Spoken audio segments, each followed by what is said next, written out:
আপনারা শুনছেন গল্প কোল্যাটারাল লাভ, পর্ব ৭। রোহান ডিনার করতে এসে দেখল মৌ রান্নাঘর থেকে খাবারের প্লেটগুলো এনে ডাইনিং টেবিলে সাজাচ্ছে। তুমি কেন করছো এসব? রোহান বলল, আজ সব রান্না পরি দিদি করেছে। হঠাৎ? এমনি ইচ্ছে হলো তাই। আজ তো ছুটির দিন, তেমন কাজ ছিল না, তাই ভাবলাম রান্নাটা করি। রোহান এক চামচ খেয়ে মৌয়ের দিকে তাকিয়ে ইশারায় বলল, দারুণ হয়েছে। মৌ ইশারায় বলল ও জানে। খাওয়ার পর যে যার মতো রুমে চলে গেল। সকালে মৌ সবে মাত্র শাওয়ার নিয়ে ওয়াশরুম থেকে বেরোলো, তখনই রোহান মৌয়ের রুমে এলো। মৌ, আঙ্কেল নাকি তোমাকে কখন থেকে ফোন করছেন, তুমি নাকি রিসিভ করছো না, তাই। রোহান বলতে বলতে থেমে গেল। মৌ পিকল গ্রিন রঙের টপ পরে আছে, যেটা ওর হাঁটু অবধি। খোলা ভিজে চুল উস্কো খুস্কো হয়ে আছে, আর তার থেকে টপ টপ করে জল পড়ে জামার কাঁধের দিকটা ভিজে যাচ্ছে। আসলে আসলে আমি শাওয়ার নিচ্ছিলাম, তাই বুঝতে পারিনি। মৌয়ের আওয়াজ পেয়ে রোহানের ধ্যান ভাঙল। এই নাও, কথা বলো। মৌ রোহানের কাছে এসে ফোনটা ওর হাত থেকে নিতে গেলে রোহান একটা মিষ্টি ঘ্রাণ অনুভব করল, যেটা মৌয়ের গায়ে। মৌ ফোনটা নিয়ে জানালার সামনে গিয়ে দাঁড়ালো। মৌ জানলায় হেলান দিয়ে দাঁড়িয়ে নিজের বাবার সঙ্গে কথা বলছে, আর রোহান মৌয়ের দিকে তাকিয়ে আছে। এই মেয়ে আমাকে পাগল করে দেবে দেখছি, এর সামনে বেশিক্ষণ থাকা যাবে না। রোহান নিজের মনে ভাবল, তারপর বেরিয়ে চলে গেল। মৌ কথা বলা হয়ে যেতে পিছন ফিরে দেখলো রোহান নেই, তাই ফোনটা নিয়ে রোহানের রুমে এলো ফেরত দেওয়ার জন্য। রোহান ওয়ার্ড্রপ থেকে ড্রেস বের করছিল তখনই। মৌ রোহানের পিছনে এসে দাঁড়ালো। তোমার ফোন। মৌয়ের গলা পেয়ে রোহান পিছন ফিরতেই দেখলো মৌ দাঁড়িয়ে আছে, সঙ্গে সেই কিউট মুখটা আর মিষ্টি সেই ঘ্রাণটা। রোহান মৌয়ের হাত থেকে ফোনটা নেওয়ার সময় মৌয়ের হাত ধরে টেনে ওয়ার্ড্রোবে হেলান দিয়ে দাঁড় করিয়ে নিজে মৌয়ের সামনে দাঁড়ালো। তুমি তুমি কি করছো? আমার সামনে এভাবে আসবে না। রোহান মৌয়ের দিকে ঝুঁকে বলল, মানে? মানে এরকম ভেজা চুল আর শাওয়ার নেওয়ার পর। কেন? তোমাকে সব বলতে আমি বাধ্য নই। কারণ না বললে আমিও তোমার কথা শুনতে বাধ্য নই। রোহান মৌয়ের কোমর জড়িয়ে ধরে ওকে টেনে নিজের কাছে নিয়ে আসলো। এই এই কি কি কি কি করছো তুমি? ছাড়ো ছাড়ো। আমি যেটা বলছি তুমি শুনবে, আর তার পরিবর্তে কোনো প্রশ্ন করবে না। মৌ মাথা নেড়ে হ্যাঁ বলল। মৌয়ের গলার কাছে থাকা ফোঁটা ফোঁটা জলগুলো মুছে দিয়ে রোহান মৌয়ের সামনে থেকে সরে গেল। একটা ঢোক গিলে মৌ দৌড়ে নিজের রুমে চলে এলো। মৌ ড্রেসিং টেবিলের সামনে দাঁড়িয়ে বোঝার চেষ্টা করছে রোহানের কথার কারণ, কিন্তু কিছু বুঝতে না পারায় মৌ সময় নষ্ট না করে কলেজের জন্য রেডি হতে লাগলো। ঋষি? ঋতু ডাকলো ঋষিকে। বলো। ঋষি বলল, এই যে নাও বইটা, আমার পড়া হয়ে গেছে। বাহ, তুমি তো বেশ তাড়াতাড়ি বইটা পড়ে শেষ করে দিয়েছো। আর থ্যাংক ইউ বইটা দেওয়ার জন্য। আরে আরে তুমি তুমি থ্যাংক ইউ বলো না, আর আমার থ্যাংক ইউ বলা উচিত। তুমি নিজে না পড়ে আগে আমাকে বইটা দিয়েছিলে। আরে না না, থ্যাংক ইউ বলতে হবে না। বাই দ্য ওয়ে, তোমাদের সঙ্গে স্টেজ শেয়ার করে আমার বেশ ভালো লেগেছে। কিন্তু আমারও আমারও আমি আমি যাচ্ছি। হ্যাঁ, আমার ক্লাস আছে। ঋষি ঋতুর দিকে তাকিয়ে মিষ্টি করে হেসে মাথা নাড়ল। প্রিন্স কলেজে ঢুকতেই দেখলো মৌ আর রোহান গাড়ি থেকে নামছে। মৌকে দেখে প্রিন্স মৌয়ের দিকে এগিয়ে এলো। Hey, good morning prince. Good morning princess. তোমার পা কেমন আছে? প্রিন্স জিজ্ঞেস করলো। একদম ঠিক। ওদের দুজনকে কথা বলতে দেখে রোহন নিজের মতো চলে গেল। মৌ রোহানের দিকে তাকিয়ে দেখলো রোহান একবারও বাই না বলেই চলে গেল। চলো, আজ প্র্যাকটিক্যাল ক্লাস আছে তো। প্রিন্স বলল, হ্যাঁ চলো।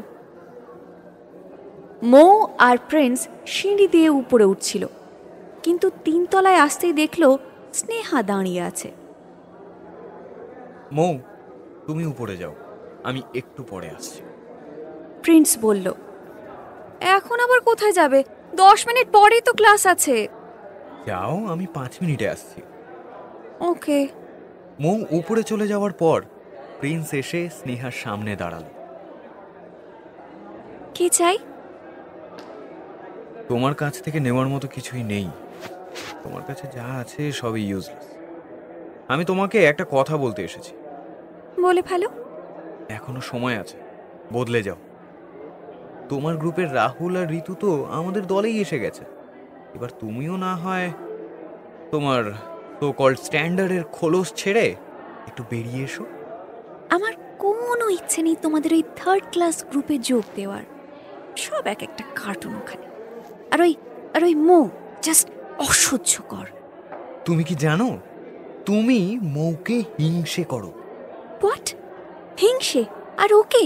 ইয়েস, মৌকে সবাই ভালোবাসে, আর এটা তুমি কিছুতেই সহ্য করতে পারো না। তুমি মনে করো তুমি সব দিক থেকে পারফেক্ট, কিন্তু আদতেও সেটা সত্যি নয়। তুমি কিন্তু। আমার ক্লাসের টাইম হয়ে গেছে, তোমার সাথে ফালতু বকবক করার সময় নেই।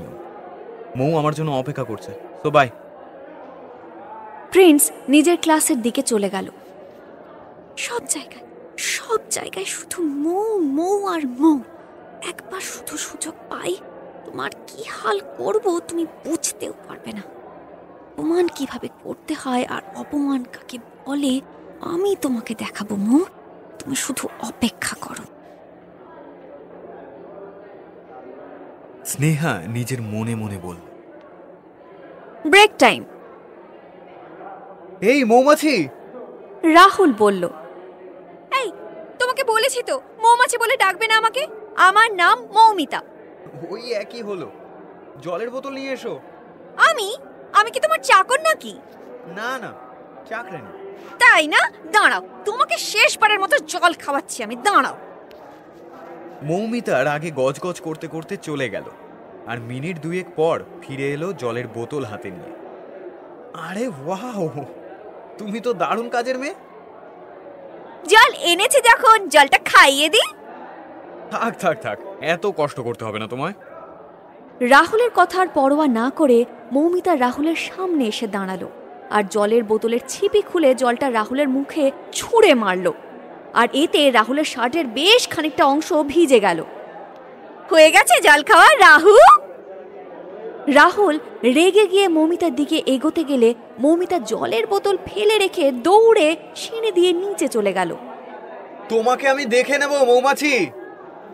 রাহুল চিৎকার করে বলল, আরে আরে দাঁড়া, কিরে মৌ, দৌড়াচ্ছিস কেন?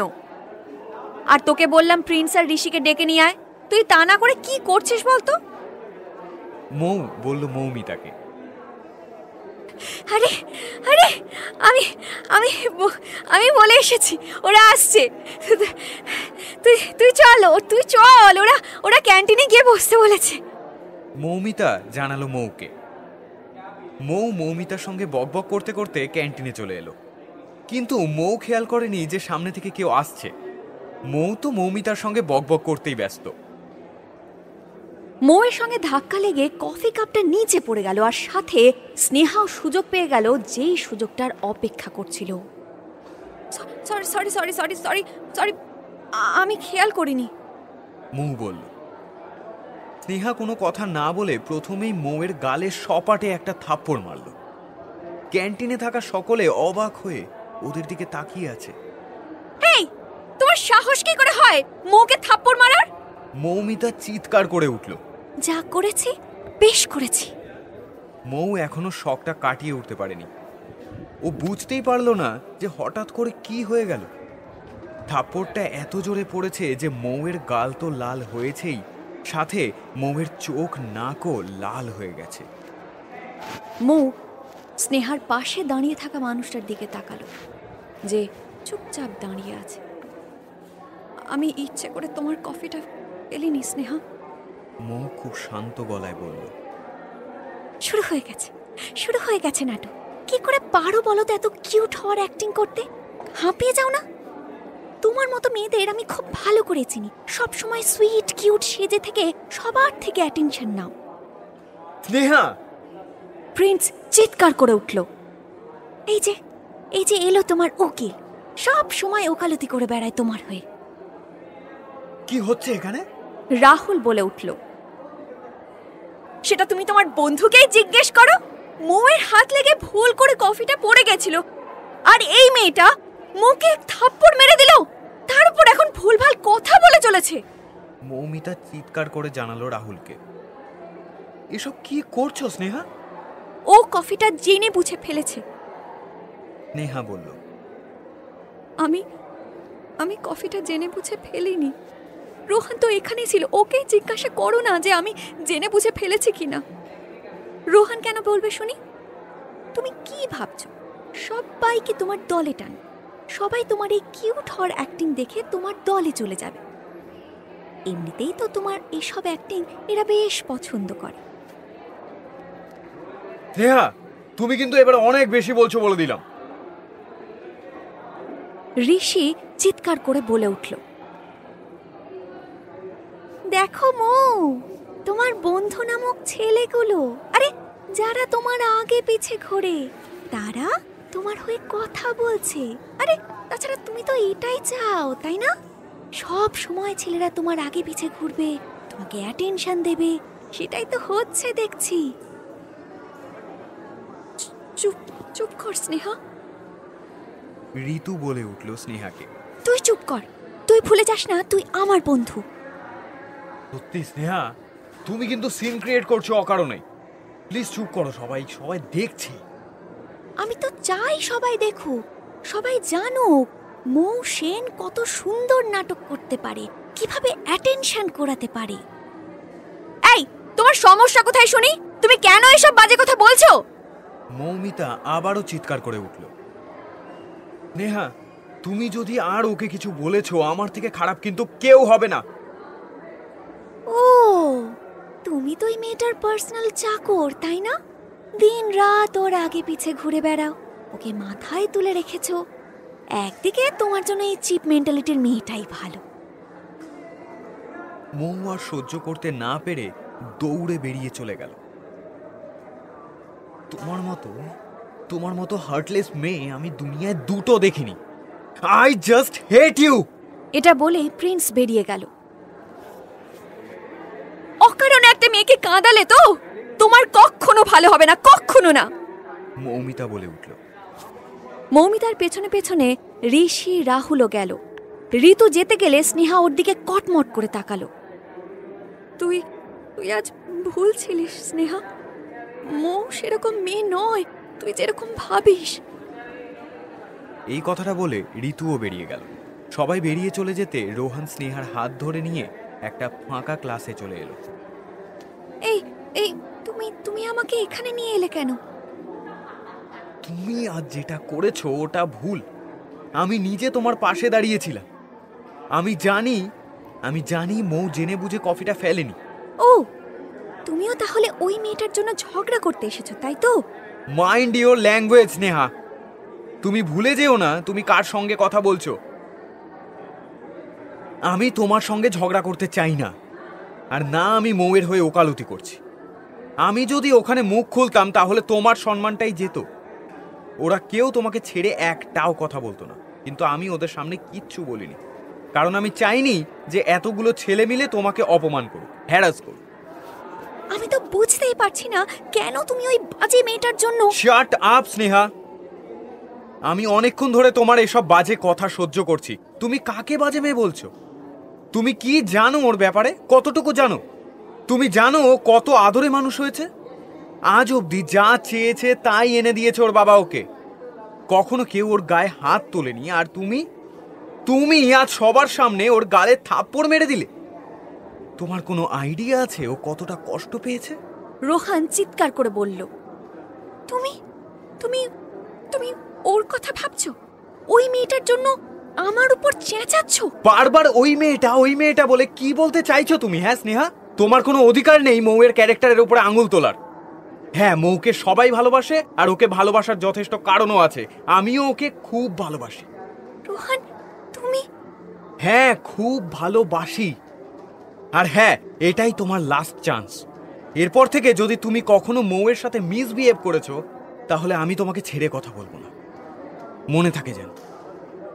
রোহান কথাটা বলে বেরিয়ে চলে গেল। মৌ ক্যান্টিন থেকে বেরিয়ে দৌড়ে ক্লাসে চলে এলো, আর নন স্টপ কেঁদেই চলেছে। প্রিন্স, রাহুল, ঋষি, মৌমিতা, ঋতু সবাই মৌকে চুপ করতে নানান কথা বলছে, কিন্তু মৌ কিছুই শুনছে না, কেঁদেই চলেছে। এত কেঁদে মৌয়ের নাক মুখ লাল হয়ে গেছে, হেঁচকি উঠছে।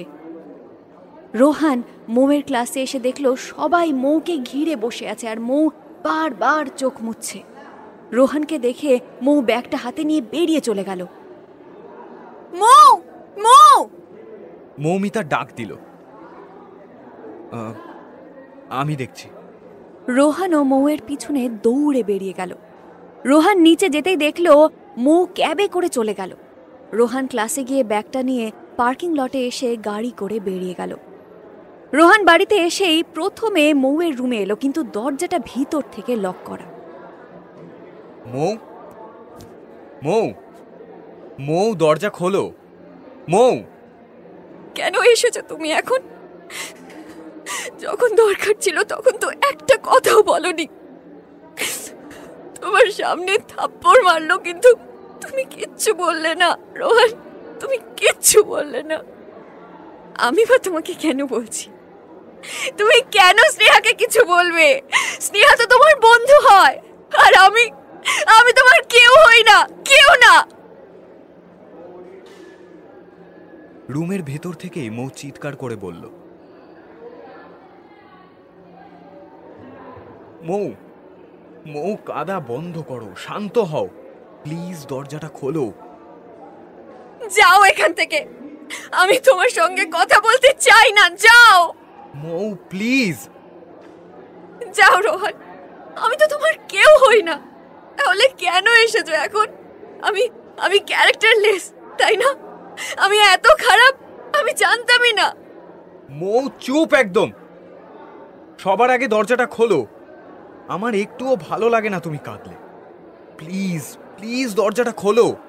না বলছি তো, যাও এখান থেকে, আমি তোমার সঙ্গে কথা বলতেই চাই না। রোহান হাজার বলতেও মৌ দরজা খুলল না, তাই রোহান ফেড আপ হয়ে নিজের রুমেই চলে গেল। কেন কেন তুমি তখন কিছু বললে না রোহান? কেন তুমি তখন কিছু বললে না রোহান? কেন একবার আমার হয়ে স্নেহার বিরুদ্ধে কিছু বললে না? তোমারও কি স্নেহার মতো মনে হয় যে আমি অ্যাটেনশন পাওয়ার জন্য? আমি ভেবেছিলাম আর কেউ দাঁড়াক না দাঁড়াক, তুমি অন্তত আমার পাশে দাঁড়াবে, কিন্তু তুমি তো নির্বাক শ্রোতার ভূমিকা পালন করেছো। তোমার থেকে আমার বন্ধুরা লাখ গুণে ভালো, আমাকে ভালো তো বাসে, কিন্তু তুমি একবারও কি মনে হয়নি যে আমার পাশে দাঁড়ানো উচিত? একবারও কি মনে হয়নি যে স্নেহা যেগুলো বলছে সেগুলো ভুল? আমি তোমাকে ভালোবাসি, কিন্তু তোমার মনে যে আমার জন্য বিন্দু মাত্র জায়গা নেই। তোমার মনে যে আমার জন্য বিন্দু মাত্র জায়গা নেই, সেটা তুমি আজ প্রমাণ করে দিলে রোহান। আমি ভুল মানুষকে ভালোবেসেছি, ভুল মানুষ। জেন আমি ভুল মানুষকে ভালোবেসেছি, শুনছিস তুই? আমি এমন একজন মানুষকে ভালোবাসি যে সামান্য আমার পাশে দাঁড়াতেও ইচ্ছুক নয়, যার কাছে আমার কোনো মূল্য নেই। আসলে দোষটা তো আমারই। আমি বেশি এক্সপেকটেশন রেখেছিলাম ওর থেকে, কিন্তু আসলে তো আমি ওর কেউ হই না, আর ও আমাকে ভালোবাসে না। তাহলে আমার হয়ে কেন কথা বলবে? অপরদিকে স্নেহা ওর বন্ধু বন্ধু রোহান অবশ্যই ওকে সাপোর্ট করবে, এটাই তো স্বাভাবিক। এটা খুব স্বাভাবিক জানা সত্ত্বেও আমার কষ্ট হচ্ছে, আমার আমার খারাপ লাগছে। মৌ বিড়াল ছানাটার সামনে বসে নিজের মনেই বলে চলেছে। দুপুর থেকে রাত 12:30 বাজতে চলল। মৌ একবারও রুম থেকে বেরোয়নি, এমনকি দরজাও খোলেনি। রোহন বহুবার ডেকেছে, কিন্তু প্রতিবার মৌ একই কথা বলেছে, ও দেখা করতে চায় না। রোহন নিজের রুমের সোফায় হেলান দিয়ে চোখ বন্ধ করে বসে আছে। একটা কিছুর আওয়াজ পেয়ে রোহন সোজা হয়ে বসল। রুম থেকে বেরিয়ে নিচে তাকাতেই দেখল মৌ ডাইনিং টেবিলে মাথা নিচু করে বসে আছে। রোহন দৌড়ে নিচে চলে এলো। রোহনকে দেখে মৌ মাথা তুলে তাকালো। সরি, বুঝতে পারিনি, জগটা হাত থেকে পড়ে ভেঙে গেছে। মৌ একদম আস্তে আস্তে বলল। রোহন দেখল টেবিলের পাশে জগ ভেঙে কাঁচ ছড়িয়ে ছিটিয়ে পড়ে আছে। মৌ উঠে চলে যাচ্ছিল, রোহন মৌয়ের পথ আটকে দাঁড়ালো। সরো সামনে থেকে। আমার কথাটা একবারও শুনবে না? ভালো লাগছে না, অনেক রাত হয়েছে, যাও ঘুমিয়ে পড়ো। আমিও তো সেটাই বলছি, অনেকটা রাত হয়েছে, প্লিজ খেয়ে নাও। সেই সকালবেলা ব্রেকফাস্ট করেছো, তারপর তো কিচ্ছু খাওয়া হয়নি তোমার। আমার কথা তোমাকে ভাবতে হবে না। মৌ পাশ কাটিয়ে চলেই যাচ্ছিল, তখনই রোহন মৌয়ের হাতটা ধরলো আর বুঝতে পারলো মৌয়ের বডির টেম্পারেচার প্রচন্ড বেশি। মৌ, তোমার জ্বর এসেছে? কিছু হয়নি, হাত ছাড়ো। মৌ সিঁড়িতে পা রাখতেই মৌয়ের মাথাটা ঘুরে উঠল, তাই মৌ দাঁড়িয়ে পড়ল। রোহন পিছন থেকে এসে মৌকে কোলে তুলে নিতেই মৌ চিৎকার করে উঠল। ছাড়ো আমাকে, কি করতে চাইছো তুমি? ছাড়ো রোহন। চুপ, একদম চুপ, অনেক হয়েছে, আর না। না খেয়ে কান্নাকাটি করছো, এরকম প্যানিক করে শরীরটা খারাপ করেছো, সেদিকে খেয়াল আছে? রোহন ধমক দিয়ে বলে উঠল। মৌকে বিছানায় বসিয়ে রোহন থার্মোমিটার এনে মৌয়ের বডি টেম্পারেচার চেক করলো। দেখো কিরকম জ্বর বাঁধিয়ে বসে আছো। কিছু হয়নি, আমি ঠিক আছি, তুমি যাও। এখনো একই কথা বলছো? এত জেদ কোথা থেকে আসে তোমার? চুপচাপ বসো, আমি আসছি এখনই। ভুলেও যদি রুম লক করেছো তো দেখো আমি কি করি। রোহন বেরিয়ে চলে যেতে মৌ বিছানা থেকে নামতে গিয়ে বসে পড়ল। সত্যি শরীর চলছে না, হাঁটার মতো ক্ষমতা নেই। রোহন ফিরে এসে দেখল মৌ বিছানায় পা ঝুলিয়ে বসে আছে। নিচে নামছিলে তাই না? মৌ কোনো উত্তর না দিয়ে মুখ ঘুরিয়ে বসল। রোহন সুপের বাটিটা মৌয়ের সামনে রাখল। মৌকে খাওয়াতে গেলে মৌ মুখ ঘুরিয়ে নিচ্ছে বারবার। রোহন আর উপায় না পেয়ে বকে ধমকে জোর করেই খাওয়ালো, আর তারপর একটা জ্বরের অ্যান্টিবায়োটিক খাইয়ে দিল। মৌয়ের বেশ ভালোই জ্বর আছে, তার উপর রাত 1টা বাজতে যায়। এখন ডক্টরকে কল করে ডাকা সম্ভব নয়। রোহন মৌয়ের মাথায় জল পড়তে দিচ্ছে, কিন্তু মৌ বারবার বিরক্ত হয়ে ফেলে দিচ্ছে। মৌ, তুমি কি করছো এটা? তোমাকে যেতে বলছি তো তখন থেকে, যাও না এখান থেকে। মৌ ধীরে ধীরে উঠে বসলো। কেন উঠছো তুমি? এখন কেন এসেছো তুমি? তখন তো দাঁড়িয়ে মজা নিচ্ছিলে, খুব খুব ভালো লাগছিল তাই না? মৌ, মৌ, তুমি জ্বরের ঘোরে ভুলভাল বকছো। তুমি জানো তুমি কি বলছো? আমি খুব ভালো করে জানি। চুপচাপ ঘুমাও, তোমার যত কথা আমি কাল শুনবো। মৌ অন্যদিকে মুখ ঘুরিয়ে বসে রইল। রোহন মৌয়ের হাত ধরে টেনে নিজের কাছে টেনে নিয়ে এলো। প্লিজ কেঁদো না। তুমি তুমি তুমি আমার জন্য একটা ওয়ার্ডও বললে না, একটা ওয়ার্ডও বললে না রোহন। তোমারও মনে হয় আমি ক্যারেক্টারলেস? আর একটাও কথা নয়। রোহন মৌয়ের ঠোঁটের উপর আঙুল রেখে বলল। রোহন বিছানায় হেলান দিয়ে বসে মৌকে জড়িয়ে ধরল। মৌ রোহনের বুকে মাথা রেখে চোখ বন্ধ করে নিল। রোহন মৌয়ের মাথায় হাত বুলিয়ে দিতে দিতে মৌ ধীরে ধীরে ঘুমিয়ে পড়ল। ঘড়িতে ঢং ঢং করে 2টো বাজলো। মৌ ঘুমিয়ে পড়লেও রোহন এখনো জেগে আছে। মৌয়ের ঘুমন্ত মুখটার দিকে তাকিয়ে আছে। মৌয়ের শরীরের মিষ্টি ঘ্রাণটা বারবার রোহনের নাকে এসে লাগছে আর ধৈর্যের পরীক্ষা নিচ্ছে। রোহন মৌকে আস্তে করে বালিশে শুইয়ে দিল। আর তখনই মৌ চোখ খুলে তাকালো। মৌয়ের চোখের দিকে তাকিয়ে আর মৌয়ের শরীরের মিষ্টি সেই ঘ্রাণে রোহন যেন হারিয়ে যেতে লাগলো, আর ধীরে ধীরে এগিয়ে এলো মৌয়ের ঠোঁটের কাছে। জ্বরের জন্য মৌয়ের সুন্দর পাপড়ির মতো ঠোঁট দুটো কেমন যেন মূর্ছা গেছিল, কিন্তু রোহনের ঠোঁটের স্পর্শে যেন সতেজ হয়ে উঠতে লাগলো মৌয়ের ঠোঁট জোড়া। মৌয়ের টি শার্ট ভেদ করে মৌয়ের কোমর স্পর্শ করছে রোহন। মৌয়ের সারা শরীরে যেন অদ্ভুত এক শিহরণ খেলে বেড়াচ্ছে। দু হাতে রোহনকে জড়িয়ে ধরল মৌ। রোহন কিছু মুহূর্তের জন্য ভুলে গেছে ও কি করছে। মৌয়ের শ্বাস নিতে কষ্ট হচ্ছে বুঝতে পেরে রোহন মৌয়ের ঠোঁট জোড়া ছেড়ে দিল, আর তখনই রোহন বুঝতে পারল যে ও ঠিক কি করছিল। রোহন মৌয়ের উপর থেকে সরে যেতে গেলে খেয়াল করলো মৌ ওকে জড়িয়ে ধরে রেখেছে। রোহন ঘুরে যেতে রোহন বিছানায় আর মৌ রোহনের উপরে চলে এলো। রোহন মৌয়ের দিকে তাকিয়ে দেখল মৌ তো ঘুমিয়ে পড়েছে। আমি এটা কি করে করতে পারলাম? মৌ তো অবচেতন মনে আছে। সকালে উঠে হয়তো ওর মনেও থাকবে না কিছু, কিন্তু আমার তো মনে থাকবে। আমি কি করে পারলাম পারমিশন ছাড়া এরকম করতে? ওকে আমি কোন মুখে বলবো আমি ওর অবচেতন মনের সুযোগ নিয়ে ওর কাছে চলে গেছিলাম? তাছাড়া মৌ জানতে পারলে আরো বেশি কষ্ট পাবে। রোহন নিজের মনে মনে এই কথাগুলো বলল।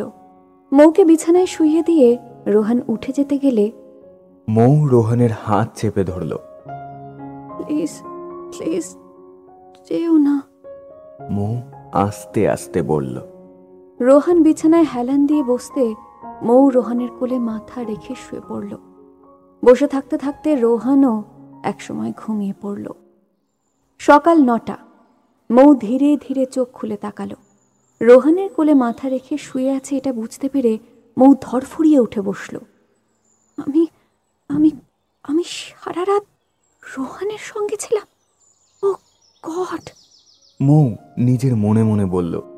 মৌ বিছানা থেকে নামতে গিয়ে হঠাৎ রোহনের দিকে তাকালো। তারপর নিজের ঠোঁটের উপর হাত রাখলো আর কিছু একটা মনে করবার চেষ্টা করলো, কিন্তু মাথায় প্রেসার দেওয়ার কোনো মানেই হয় না মনে করে উঠে চলে গেল। রোহন চোখ খুলে তাকাতে দেখল মৌ বিছানায় নেই। তখনই মৌ ওয়াশরুম থেকে বেরিয়ে এলো।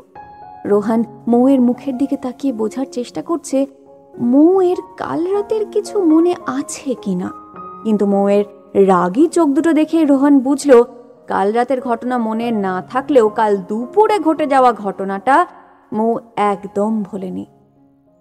মৌ বসো, আমি তোমার ব্রেকফাস্ট নিয়ে আসছি। কোনো দরকার নেই। আর হ্যাঁ, থ্যাংক ইউ সো মাচ কাল রাতে আমার খেয়াল রাখার জন্য। এখন তুমি যেতে পারো। রোহন মাথা নিচু করে বেরিয়ে চলে গেল। মৌ বিছানায় হেলান দিয়ে বসলো আর ভাবতে লাগলো কাল মাঝরাতের ঘটনাটা।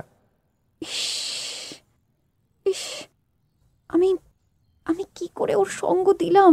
আমার আমার বাধা দেওয়া উচিত ছিল, কিন্তু আমি বাধা না দিয়ে উল্টে আমি ভালোবাসলেও তো ও বাসে না। আর আর এই ঘটনার পর তো আমি আরো বেশি দুর্বল হয়ে পড়ব ওর প্রতি। রোহনকে দেখলেই বারবার মনে পড়বে ঘটনাটা। না, যে করে হোক ওর থেকে দূরে থাকবো আমি। হ্যাঁ, এটাই ভালো হবে আমাদের দুজনের জন্য। মৌ নিজের মনে ভাবল। জ্বরের জন্য মৌ কলেজে গেল না। মৌ যায়নি বলে রোহানও কলেজে গেল না। রাহুল ঋতু কলেজে গেলেও স্নেহার সাথে কেউ কথা বলছে না। স্নেহা কথা বলতে গেলে এড়িয়ে যাচ্ছে সবাই।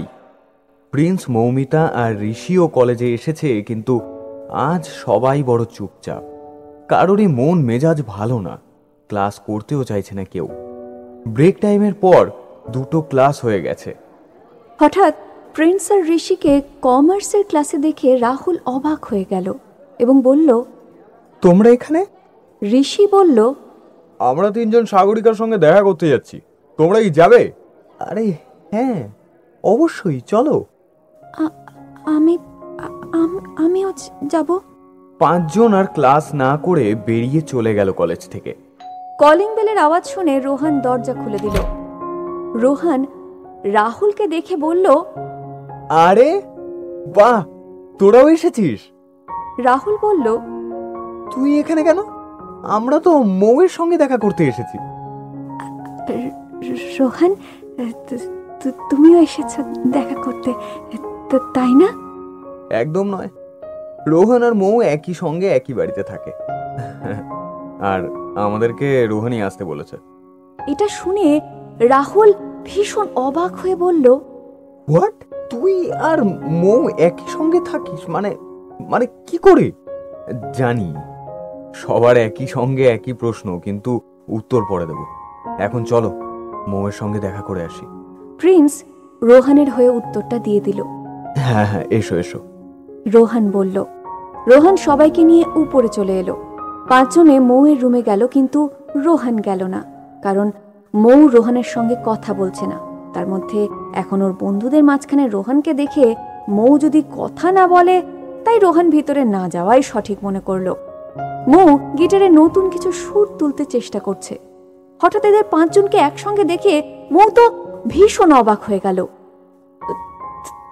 তোমরা তোমরা এখানে? তোমাকে ছাড়া কলেজে মন বসছে না, তাই তোমার কাছে চলে এলাম। প্রিন্স একদম ঠিক বলেছে, তোকে ছাড়া আমরা খুব বোর হচ্ছিলাম রে। হ্যাঁ, আমরা তোমাকে মিস করছিলাম, আর তুমি এখানে দিব্যি বসে আছো। মোটেও না, আমিও তোমাদের ভীষণ মিস করছিলাম, কিন্তু কাল রাতে আমার জ্বর এসেছিল, তাই আমি কলেজ যাইনি। এখন এখন ঠিক আছো তো? হ্যাঁ, এখন আমি ঠিক আছি। মৌ, আমি স্নেহার হয়ে তোমার কাছে ক্ষমা চাইছি। হঠাৎ রাহুল বলে উঠল। রাহুল, প্লিজ এসব বলো না। আমি সত্যি স্নেহার ব্যবহারে রাগ করিনি। এসব কথা বন্ধ করো তো। আমরা এসেছি যখন, এখন শুধু মজা আড্ডা এসব হবে, ওকে? প্রিন্স বলে উঠল। এরপর মৌমিতা বলল, একদম ঠিক। ঋষি বলল, এই রোহান এলো না কেন? ওকে ডেকে নিয়ে আয়। এটা শুনে প্রিন্স বলল, টাকা দরকার নেই, চলো সবে ড্রয়িং রুমে গিয়ে বসি। সবাই মিলে ড্রয়িং রুমে এসে বসতে মৌ জেনজেনকে নিয়ে এলো। সবাই তো বিড়াল ছানাটা পেয়ে তাকে নিয়ে খেলতে ব্যস্ত। তখনই প্রিন্স বলল, এই রোহান, তুমি কেন আমাদের সঙ্গে বসছো না বলো তো? আমরা তোমার বন্ধু নই, কিন্তু ঋতু আর রাহুল তো তোমার বন্ধু, ওদের জন্য হলেও বসো না। মৌমিতা বলে উঠল। রোহান বলল, এই না না, এরকম কোনো ব্যাপার নেই, তোমরা গল্প করছো করো। রোহান চলে যেতে গেলে মৌ বলতে রোহান আর কিছু না বলে বসে পড়ল। সারা সন্ধ্যা জুড়ে চলল গল্প আড্ডা, সবার সঙ্গে কথা বলে সময় কাটিয়ে মৌয়েরও মনটা ভালো হয়ে গেছে। সন্ধ্যার পর সবাই বাড়ি ফিরে গেল। মৌ রুমে এসে বই নিয়ে বসলো। তখনই রোহান মৌয়ের রুমে এলো, তাও আবার জেনজেনকে নিয়ে। তুমি তুমি এখানে কেন? তোমার কাছে আসিনি, জেনজেন আসতে চাইছিল তাই ওকে নিয়ে এলাম। মৌ আর কথা না বাড়িয়ে নিজের বইতে মনোনিবেশ করলো। জেনজেন, তোমাকে একটা কথা জিজ্ঞেস করব? তুমি কি এখন আমার উপর রাগ করে আছো? রোহান জেনে বুঝে মৌকে শুনিয়ে শুনিয়ে বলছে। মৌ রোহানের দিকে তাকাতে রোহান সঙ্গে সঙ্গে চোখ নামিয়ে জেনজেনের দিকে তাকালো। কি হলো, বললে না এখনো রেগে আছো? জেনজেন ডেকে উঠল। প্লিজ রাগ করো না তুমি। দেখো, আমি জানি তুমি কেন আমার উপরে রেগে আছো, কিন্তু মৌ বইটা বন্ধ করে ধড়াম করে টেবিলের উপর রেখে দিল। আচ্ছা, কি বলতে চাও তুমি? বলো, আমি শুনছি। কি? তোমাকে আমি কিছু বলিনি তো। আমি তো জেনজেনের সঙ্গে কথা বলছি। ইয়ার্কি মারার জায়গা পাও না, তাই না? তুমি জেনজেনের সঙ্গে কথা বলছো? আজ অব্দি তো কখনো জেনজেনের সঙ্গে তোমাকে দেখিনি, তাহলে আজ কেন? আমি জেনজেনের সঙ্গে নতুন বন্ধুত্ব করেছি, তাই না জেনজেন? তাই তো নিজের নতুন বন্ধুকে নিয়ে আমার রুম থেকে দূর হও, যাও। সে কি, তুমি তোমার জেনজেনকে বের করে দেবে? আমি তোমাকে বলছি, তুমি যাও আমার রুম থেকে। মৌ, মৌ আমার কথাটা শুনবে না? জাস্ট একবার। কি বলবে তুমি রোহান? কিছু বলার বাকি আছে? কাল তোমার কাছে বলার সুযোগ ছিল, কিন্তু তখন তুমি কিছু বলনি, তাহলে এখন বলে কি হবে? রোহন মৌয়ের পাশে বসতে মৌ উঠে দাঁড়িয়ে পড়ল। রোহন মৌয়ের হাত ধরে টেনে নিজের পাশে বসিয়ে দিল। মৌ উঠে যেতে গেলে রোহন হাতটা চেপে ধরে রাখল। আচ্ছা, কি সমস্যা তোমার বলো তো? তুমি একবার শান্ত হয়ে বসো প্লিজ। ওকে, বলো। দেখো, আমি মানছি স্নেহা যেটা করেছে সেটা ভুল। ও একদম ঠিক করেনি তোমার সঙ্গে। হ্যাঁ, তো এটা তখন ওখানে বলনি কেন? এখন আমার সামনে ভালো সাজার মানেটা কি?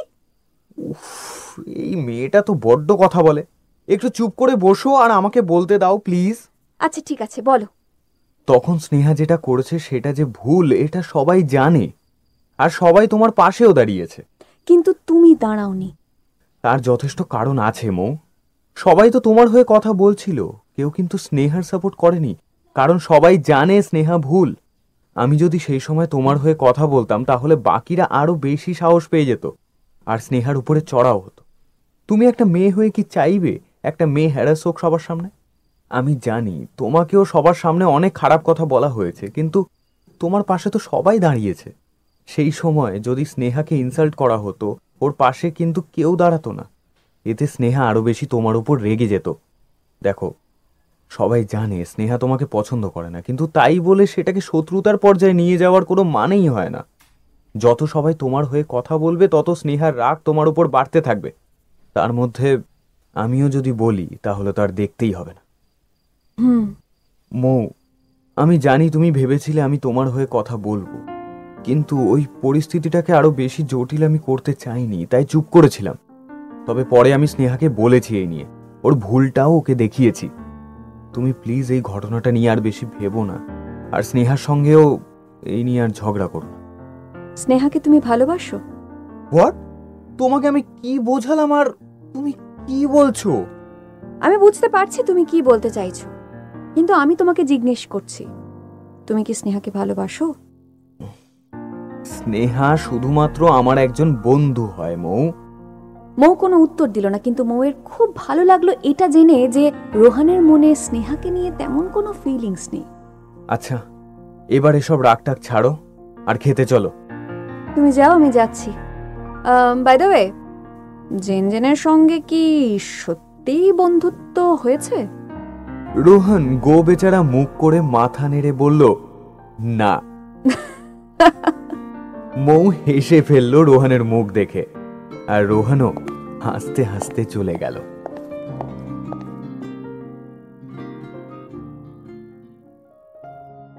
গল্পের পরবর্তী অংশ শোনার জন্য শুনতে থাকুন গল্প কোল্যাটারাল লাভ।